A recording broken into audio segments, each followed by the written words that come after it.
This is some work that Jason and I have really been pushing in the higher ed context, but it's equally as true, in some cases, even more so in the K 12 context, which is that this debt doesn't just burden individuals, it also burdens the institutions themselves. So, budget cuts and the decline of progressive taxation that funds higher ed and K 12 schools means that these schools themselves also take on debt, and they pass on a lot of that debt to students in higher ed in the form of tuition, which then becomes student debt.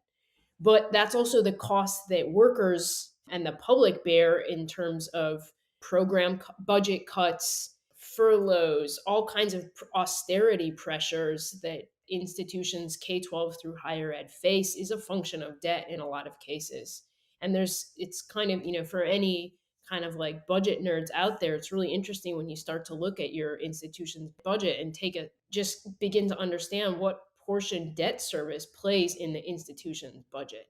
In the Philly public schools, it's close to, they had to actually pass some laws saying that it couldn't grow higher than 10% of the budget. But it hovers around 9% right now of the whole school district's budget goes to paying the interest and the fees and the principal of borrowing money that they didn't have.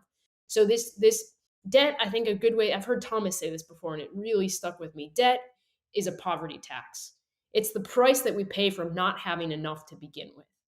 And that is true from the people, from students, from educators and institutions themselves. So I think it's pretty comprehensive. When you put your debt goggles on, you start seeing it everywhere. I just want to plug an article that Eleni wrote because she won't do it. But Eleni wrote a piece for the New York Times on K through 12 debt that, in my view, as an educator and someone that studies this stuff, is probably one of the most important pieces to come out in the last, who knows, at least in our generation, right? So, Eleni Shermer, the New York Times, check out this article if you're interested in this question of K through 12 debt. It is so important. And just to add to what Eleni said, the Philadelphia School District is paying over $300 million dollars a year in debt service. 150 million dollars of that is in interest and fees alone. If you're an educator, ask yourself, what could the district do with $300 million, dollars, especially now during COVID? How many masks does that buy? How many tests does that buy? Does it hire new nurses? Does it hire social workers? Does it fix the buildings that are falling down? Not all of them, but maybe at least seal some windows, at least who knows what.